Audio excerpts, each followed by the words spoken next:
Rich People Problem by Kevin Kwan. Bettina Ortiz y Mena was not accustomed to waiting. A former Miss Venezuela and Miss Universe runner-up, of course, the exceedingly bronze strawberry blonde was these days the wife of Miami Auto Parts tycoon Herman Ortiz y Mena, and at every restaurant she chose to grace with her presence, she was always greeted with reverence and whisked at the exact table she desired. Today, she wanted to garner table on the terrace at Sip Sip, her favorite lunch spot on the harbor island. She wanted to sit on one of the comfy orange canvas director's chairs and stare out the gently lapping turquoise water while eating her kale Caesar salad. But there was a large noisy group taking up the entire terrace, and they didn't seem in much hurry to leave. Bettina fumed as she glared at the tourists happily savoring their lunch in the sun. Look how tacky they were. The woman overtanned, wrinkled, and saggy, none of them properly lifted or botoxed. She felt like walking up to their table and handing out her dermatologist business cards. And the men were even worse, all dressed in all rumped shirts and shorts, wearing those cheap straw hats sold at a trinket shop on Dunmore Street. Why did such people have to come here? The 3.5-mile-long paradise with its pristine pinks and beaches was one of the best-kept secrets in the Caribbean. A heaven for the very rich filled with queens littered with houses painted in the shades of sorbet, charming boutiques, chic oceanfront mansions turned into inns, and a 5-star restaurant rival St. Brad's. Tourists should have to take a style exam before being allowed to set foot on the island.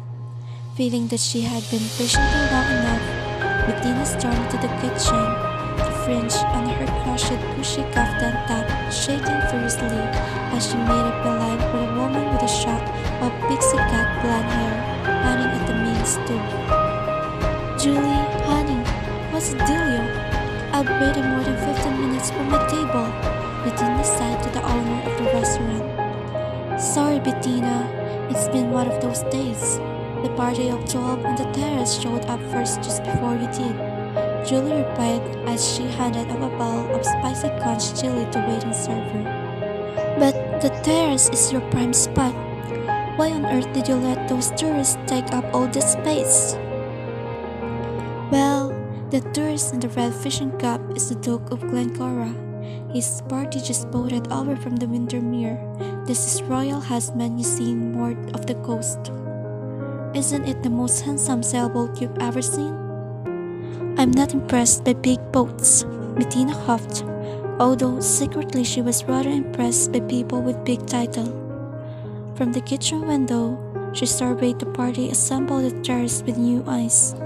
These artists of British type were such a strange breed.